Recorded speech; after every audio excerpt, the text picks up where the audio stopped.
रामायण आणि महाभारत हे दोन ग्रंथ असे आहेत की भारताने जर कोणाला काही दिलं असेल तर हे महान दोन ग्रंथ दिले.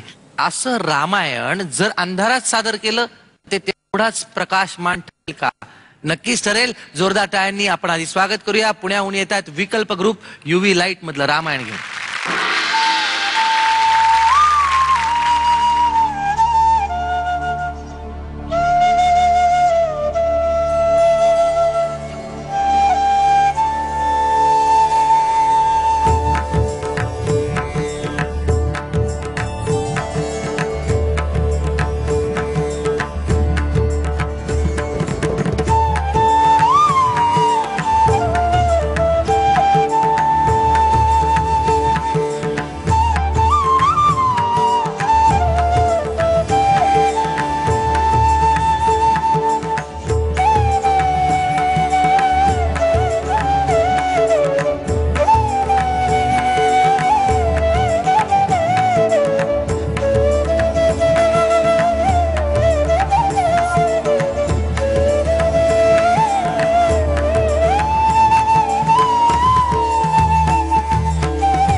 आज माझी पदकं गुलदस्त्यात राहणार आहेत, त्यामुळे मी नंतर बोलणार आहे. ज्यांची पदकं तुम्हाला कळणार आहेत त्यांनी सुरुवात करावी अशी मी परीक्षकांना विनंती करते. वा वा वा वा वा विनंती.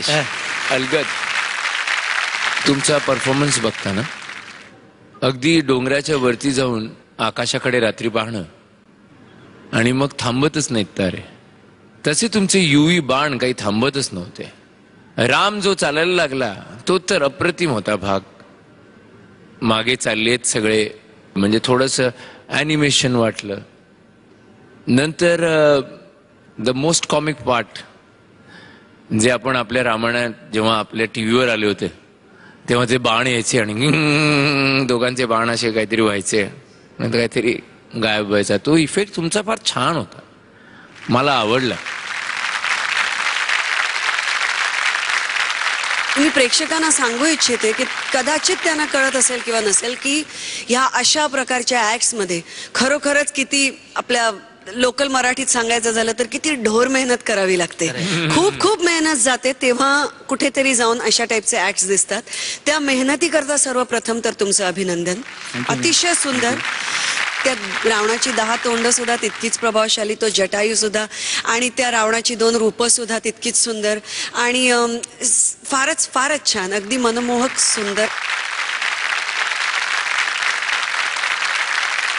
मकरंद सर पदक देणार आहेत, त्यामुळे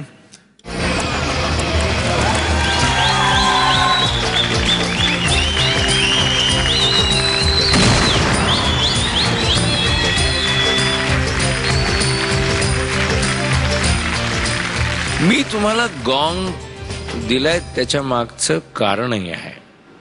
परफॉर्मन्स तर छान होताच, पण जसं उर्मिला म्हणाली होती की ढोर मेहनत आहे, तर मला असं वाटतं ती मेहनत काय आहे ती अंधारात लोकांना दिसली नाही, तर आपल्या टीव्हीच्या प्रेक्षकांना थोडीशी त्यातली झलक मिळावी म्हणून तुम्ही त्यातले काही करून दाखवू शकतात का प्रसंग. म्हणजे आता अंधार न करता या प्रकाशात आपण लोकांना दाखवते बाण कसे गेले, झाडं कशी हल्ली, तर प्लीज एकदा करून दाखवा काही त्यातलं थोडंसं.